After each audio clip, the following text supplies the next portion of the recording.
ਗੁਰੂ ਸਵਾਰੇ ਸਤਸੰਗੀ ਜਨੋ, ਵਾਹਿਗੁਰੂ ਜੀ ਕਾ ਖਾਲਸਾ, ਵਾਹਿਗੁਰੂ ਜੀ ਕੀ ਫਤਿਹ। ਗੁਰੂ ਗ੍ਰੰਥ ਸਾਹਿਬ ਮਹਾਰਾਜ ਜੀ ਦਾ ਅੱਜ ਦਾ ਇਹ ਪਾਵਨ ਉਪਦੇਸ਼ ਗੌੜੀ ਕੀ ਵਾਰ ਵਿੱਚ ਸੁਸ਼ੋਭਿਤ ਹੈ। ਚੌਥੇ ਪਾਤਸ਼ਾਹ ਧੰਨ ਧੰਨ ਸ਼੍ਰੀ ਗੁਰੂ ਰਾਮਦਾਸ ਮਹਾਰਾਜ ਤਿੰਨਾਂ ਦੀ ਰਚਨਾ ਤੋਂ ਉਚਾਰਨ ਕੀਤੇ ਹੋਏ 2 ਸ਼ਲੋਕ ਅਤੇ 1 ਪੌੜੀ। ਪੌੜੀ ਜੋ ਹੈ ਸੈਂਟਰਲ ਆਈਡੀਆ ਹੈ, ਅਸੀਂ ਸਮਝਣ ਦੀ ਕੋਸ਼ਿਸ਼ ਕਰਨੇ ਹਾਂ, ਕਿਉਂਕਿ ਲਾਸਟ ਪੰਕਤੀ ਵੀ ਸਤਿਗੁਰੂ ਕਹਿੰਦੇ ਨਾਨਕ ਸੱਚਾ ਸੱਚ ਹੈ, ਬੂਝ ਸੱਚ ਸਮਾਣੀ। ਨਾਨਕ ਸਾਹਿਬ ਜੀ ਦੀ ਸੋਚ ਕਿ ਜਿਹੜਾ ਉਸ ਪਰਮਾਤਮਾ ਨੂੰ ਬੂਝ ਸੱਚ ਸਮਾਣੀ ਦਾ ਕੀ ਮਤਲਬ ਹੈ, ਜਿਹੜਾ ਸਮਝ ਜਾਵੇ ਉਹ ਹੀ ਸੱਚ ਦੇ ਅਨੁਸਾਰ ਜੀਵਨ ਨੂੰ ਜਿਉ ਸਕਦਾ ਹੈ, ਜਾਂ ਉਹਦੇ ਅੰਦਰ ਉਹ ਸਿਧਾਂਤ ਵਸੇ ਹੋਏ ਨੇ, ਉਸ ਸਿਧਾਂਤ ਦੇ ਨਾਲ ਜੀਵਨ ਜਿਉ ਸਕਦਾ ਹੈ। ਨਾਨਕ ਸਾਹਿਬ ਜੀ ਦੀ ਸੋਚ ਤੇ ਇਹ ਇੱਕ ਸਿੱਖ ਨੂੰ ਸੈਂਟਰਲ ਆਈਡੀ ਵਿੱਚ ਸਮਝਾ ਰਹੇ ਨੇ। ਸੱਚਾ ਸੱਚ ਹੈ, ਸਦੀਵੀ ਹੀ ਸੱਚ ਹੈ, ਜਿਹੜਾ ਸਦਾ ਰਹਿਣਾ। ਬਾਕੀ ਅਸੀਂ ਵੇਖੋ ਕਈ ਇਹੋ ਜਿਹੀਆਂ ਐਗਜ਼ੈਂਪਲਾਂ ਮਿਲਣਗੀਆਂ ਜਿਹਨੂੰ ਅਸੀਂ ਲੋਕਾਂ ਨੂੰ ਹੈ ਉਹ ਸੱਚ, ਪਰ ਸਾਨੂੰ ਲੋਕਾਂ ਨੂੰ ਉਸ ਚੀਜ਼ 'ਤੇ ਇਤਰਾਜ਼ ਹੈ।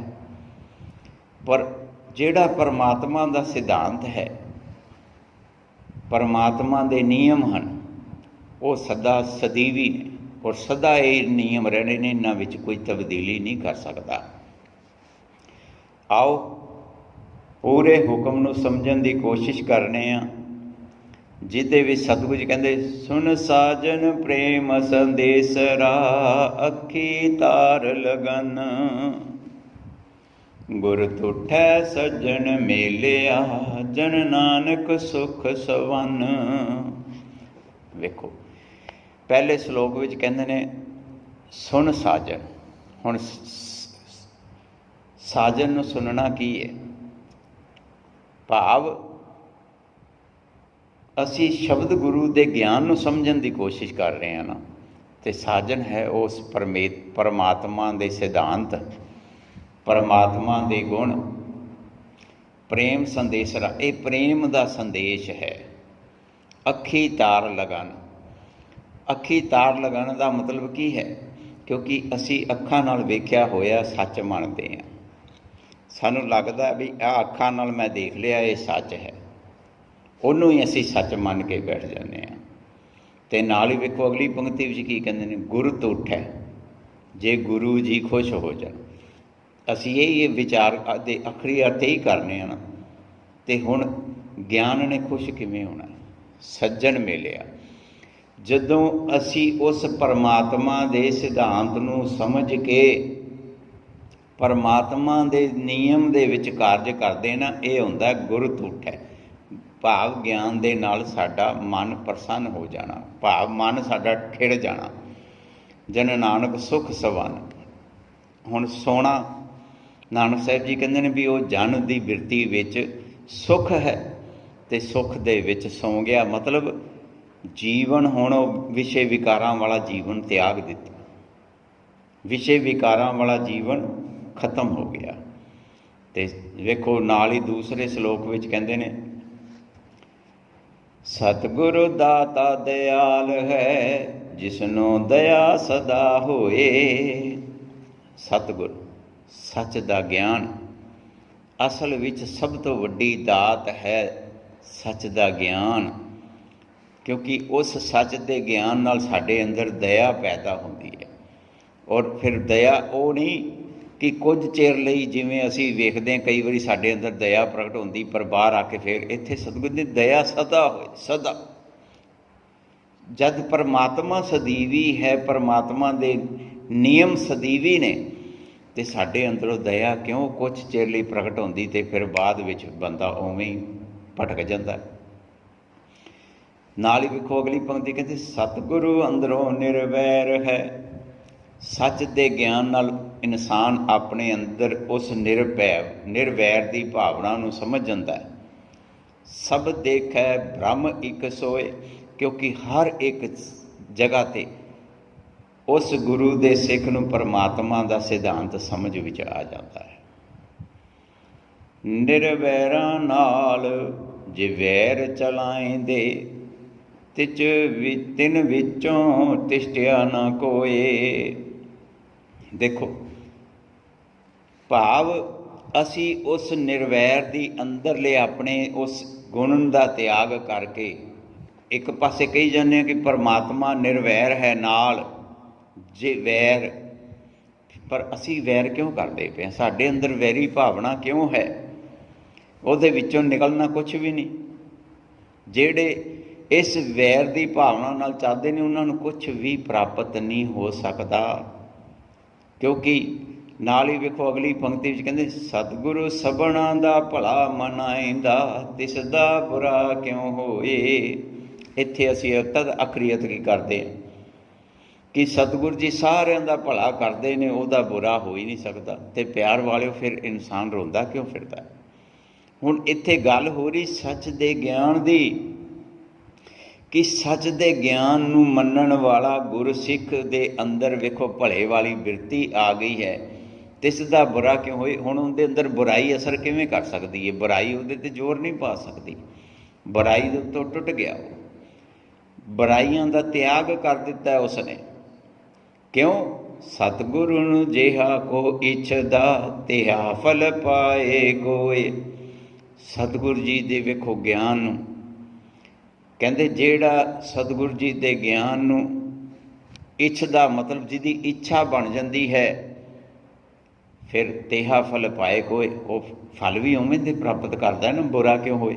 ਉਹ ਹੁਣ ਬੁਰਾਈ ਦੇ ਵੱਲ ਧਿਆਨ ਹੀ ਨਹੀਂ ਜਾਂਦਾ, ਅਤੇ ਜਦੋਂ ਬੁਰਾਈ ਵੱਲ ਧਿਆਨ ਨਹੀਂ ਜਾਂਦਾ, ਚੰਗੇ ਕਰਮ ਕਰਦਾ ਹੈ ਅਤੇ ਚੰਗਾ ਫਲ ਹੈ। ਨਾਨਕ ਸਾਹਿਬ ਜੀ ਦੀ ਸੋਚ, ਕਰਤਾ ਸਭ ਕਿਛ ਜਾਣਦਾ, ਜਿਦੂ ਕਿਜ ਗੁਜਾ ਨਾ ਹੋਏ। ਹੁਣ ਵੇਖੋ, ਹੁਣ ਹਰ ਇੱਕ ਇਨਸਾਨ ਨੂੰ ਪਤਾ ਕਿ ਮੈਂ ਆਹ ਕਰਮ ਕੀਤਾ ਹੈ। ਇੱਥੇ ਅਸੀਂ ਕਰਤਾ ਉਸ ਪਰਮਾਤਮਾ ਨੂੰ ਲੈ ਜਾਂਦੇ ਹਾਂ। ਹੁਣ ਪਰਮਾਤਮਾ ਦੇ ਸਿਧਾਂਤ ਵਿੱਚ ਕੰਮ ਕਰਾਂਗੇ ਅਤੇ ਪਰਮਾਤਮਾ ਦੇ ਸਿਧਾਂਤ ਦਾ ਫਲ ਮਿਲੇਗਾ। ਪਰ ਜੇ ਅਸੀਂ ਕੀਤਾ ਆਪਣੀ ਮਰਜ਼ੀ ਦਾ ਕੰਮ ਹੈ, ਉੱਥੇ ਕਰਤਾ ਮੈਂ ਆਪਣੀ ਹਉਮੈ ਨੂੰ ਬਣਾ ਦਿੱਤਾ, ਅਤੇ ਫਿਰ ਕਿਵੇਂ ਕੋਈ ਇਹ ਕਹੀਏ ਵੀ ਮੈਨੂੰ ਹੁਣ ਆਹ ਸਜ਼ਾ ਨਾ ਮਿਲੇ, ਮੈਂ ਤਾਂ ਮੱਥਾ ਟੇਕ ਆਇਆ, ਮੇਰਾ ਭਲਾ ਹੋ ਜਾਵੇ, ਕਰਕੇ ਆਇਆ ਮੈਂ ਮਾੜਾ, ਪਰ ਕਹਿ ਰਿਹਾ ਕਿ ਮੇਰਾ ਭਲਾ ਹੋ ਜਾਵੇ। ਵੇਖੋ ਪੌੜੀ ਵਿੱਚ ਹੁਣ ਅਸੀਂ ਸਾਰੇ ਹੁਕਮ ਨੂੰ ਸਮਝਣ ਦੀ ਕੋਸ਼ਿਸ਼ ਕਰਦੇ ਹਾਂ। ਜਿਸਨੂੰ ਸਾਹਿਬ ਵੱਡਾ ਕਰੇ, ਸੋਈ ਵੱਡ ਜਾਣੀ। ਜਿਹੜਾ ਗੁਰੂ ਦਾ ਸਿੱਖ ਉਸ ਪਰਮਾਤਮਾ ਦੀ ਵਡਿਆਈ ਨਾਲ ਜੁੜ ਜਾਂਦਾ ਹੈ, ਅਸਲ ਵਿੱਚ ਤੇ ਵੱਡਾ ਉਹ ਹੈ। ਉਸ ਪਰਮਾਤਮਾ ਦੀ ਵਡਿਆਈ ਵਿੱਚ ਜੁੜ ਗਿਆ, ਅਸਲ ਵਿੱਚ ਉਹ ਵੱਡਾ ਹੈ। ਵੇਖੋ ਸਤਿਗੁਰੂ ਜੀ ਸਾਫ਼ ਲਫ਼ਜ਼ਾਂ ਵਿੱਚ ਸਾਨੂੰ ਸਮਝਾ ਰਹੇ ਨੇ, ਜਿਸ ਸਾਹਿਬ ਭਾਵ ਹੈ, ਕਿਉਂਕਿ ਉਸ ਨੂੰ ਪਰਮਾਤਮਾ ਦਾ ਸਿਧਾਂਤ ਚੰਗਾ ਲੱਗ ਗਿਆ ਹੈ, ਤਿਸ ਬਖਸ਼ ਲਈ। ਹੁਣ ਉਹ ਬਖਸ਼ਿਸ਼ ਦੇ ਵਿੱਚ ਜੁੜ ਗਿਆ ਨਾ, ਸੋ ਸਾਹਿਬ ਮਨ ਭਾਣੀ। ਹੁਣ ਉਹ ਸਾਹਿਬ ਦੇ ਸਿਧਾਂਤ ਨੂੰ ਭਾਣਾ ਮੰਨਦਾ, ਭਾਵ ਪਰਮਾਤਮਾ ਦੇ ਸਿਧਾਂਤ ਦੇ ਅੰਦਰ ਆਪਣੇ ਜੀਵਨ ਨੂੰ ਜਿਉਣਾ ਸ਼ੁਰੂ ਕਰ ਦਿੰਦਾ ਹੈ। ਵੇਖੋ ਕਿਤਨੇ ਉੱਚ ਕੋਟੀ ਦੇ ਵਿਚਾਰ ਸਤਿਗੁਰੂ ਜੀ ਸਾਨੂੰ ਦਿੰਦੇ ਨੇ, ਅਤੇ ਅਸੀਂ ਕਹੀ ਜਾਂਦੇ ਹਾਂ ਸਤਿਗੁਰੂ ਸਭਨਾਂ ਦਾ ਭਲਾ ਮਨਾਉਂਦਾ, ਤਿਸ ਦਾ ਬੁਰਾ ਕਿਉਂ ਹੋਏ। ਔਰ ਆਖਰੀ ਅਰਥ ਵੀ ਉਹੀ ਕਰੀ ਜਾਂਦੇ ਹਾਂ। ਪਿਆਰ ਵਾਲਿਓ, ਫਿਰ ਸਾਡਾ ਬੁਰਾ ਕਿਉਂ ਹੋ ਰਿਹਾ ਹੈ? ਜੇ ਕੋ ਉਸ ਦੀ ਰੀਸ ਕਰੇ, ਸੋ ਮੂੜ ਅਜਾਣੀ। ਪਰ ਜਿਹੜਾ ਹੁਣ ਲੋਗਣ ਰਾਮ ਖਿਲਾਉਣਾ ਜਾਣਾ ਵਾਲੀ ਅਵਸਥਾ ਵਿੱਚ ਆ ਜਾਂਦਾ ਹੈ, ਅਤੇ ਪਰਮਾਤਮਾ ਨੂੰ ਖਿਡਾਉਣਾ ਸਮਝ ਕੇ ਮੂਰਖਾਂ ਵਾਲੇ ਕੰਮ ਕਰਦਾ ਹੈ। ਮੂੜ ਦਾ ਮਤਲਬ ਵੀ ਮੂਰਖ ਹੈ। ਉਸ ਪਰਮਾਤਮਾ ਦੀ ਰੀਸ ਕਰਦਾ, ਭਾਵ ਪਰਮਾਤਮਾ ਆਪ ਬਣ ਕੇ ਬੈਠ ਜਾਂਦਾ, ਅਤੇ ਉਸ ਤੋਂ ਕਹਿੰਦੇ ਉਹ ਕਿਉਂ ਹੈ? ਅਜਾਣੀ, ਅਣਜਾਣ ਹੈ, ਪਰਮਾਤਮਾ ਦੇ ਸਿਧਾਂਤ ਨੂੰ ਨਹੀਂ ਸਮਝ ਸਕਿਆ। ਔਰ ਪਰਮਾਤਮਾ ਦੇ ਸਿਧਾਂਤ ਨੂੰ ਨਹੀਂ ਸਮਝ ਸਕਿਆ, ਮੂਰਖ ਹੈ, ਮੂੜ ਹੈ। ਜਿਸਨੂੰ ਸਤਿਗੁਰੂ ਮੇਲੇ ਸੇ ਗੁਣ ਰਵੈ, ਗੁਣ ਆਖ ਵਖਾਣੀ।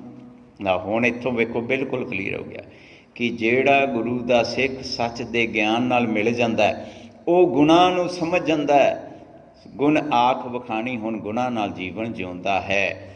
ਤੇ ਸਤਿਗੁਰੂ ਜੀ ਕਹਿੰਦੇ ਨੇ ਕਿਉਂ? ਨਾਨਕ ਸੱਚਾ ਸੱਚ ਹੈ, ਕਿਉਂਕਿ ਪਰਮਾਤਮਾ ਦਾ ਗੁਣ ਸਦੀਵੀ ਹੈ ਔਰ ਫਿਰ ਉਹ ਸਦੀਵੀ ਗੁਣ ਦੇ ਵਿੱਚ ਸਮਾ ਜਾਂਦਾ ਔਰ ਆਪਣੇ ਜੀਵਨ ਨੂੰ ਸਫਲ ਕਰ ਲੈਂਦਾ। ਸੋ ਪਿਆਰ ਵਾਲਿਓ, ਗੁਰੂ ਦੇ ਗਿਆਨ ਨੂੰ ਸਮਝ ਕੇ ਗੁਰੂ ਦੇ ਗਿਆਨ ਅਨੁਸਾਰ ਜੀਵਨ ਨੂੰ ਜਿਉਈਏ, ਸਾਡਾ ਜੀਵਨ ਸਫਲ ਹੋ ਜਾਵੇਗਾ। ਵਰਨਾ ਇਹ ਜੀਵਨ ਅਜਾਈ ਜਾ ਰਿਹਾ ਹੈ ਔਰ ਅਸੀਂ ਇਸ ਜੀਵਨ ਨੂੰ ਹਾਰ ਕੇ, ਇਹ ਜੀਵਨ ਦੁਬਾਰਾ ਨਹੀਂ ਮਿਲਣਾ, ਇਹ ਇੱਕ ਵਾਰੀ ਮਿਲਿਆ ਹੈ ਔਰ ਇਸ ਨੂੰ ਅਸੀਂ ਸਫਲ ਕਰ ਸਕਦੇ ਹਾਂ। ਅਤੇ ਉਸ ਦਾ ਇੱਕ ਹੀ ਤਰੀਕਾ ਹੈ ਕਿ ਗੁਰੂ ਦੇ ਗਿਆਨ ਨੂੰ ਸਮਝ ਕੇ, ਗੁਰੂ ਦੇ ਗਿਆਨ ਨੂੰ ਆਪਣੇ ਜੀਵਨ ਦਾ ਆਧਾਰ ਬਣਾ ਲਈਏ ਔਰ ਗੁਰੂ ਦੇ ਦੱਸੇ ਹੋਏ ਮਾਰਗ 'ਤੇ ਚੱਲ ਕੇ ਇਸ ਜੀਵਨ ਨੂੰ ਸਫਲ ਕਰ ਲਈਏ। ਭੁੱਲਾਂ ਚੁੱਕਾਂ ਦੀ ਖਿਮਾ। ਵਾਹਿਗੁਰੂ ਜੀ ਕਾ ਖਾਲਸਾ, ਵਾਹਿਗੁਰੂ ਜੀ ਕੀ ਫਤਿਹ।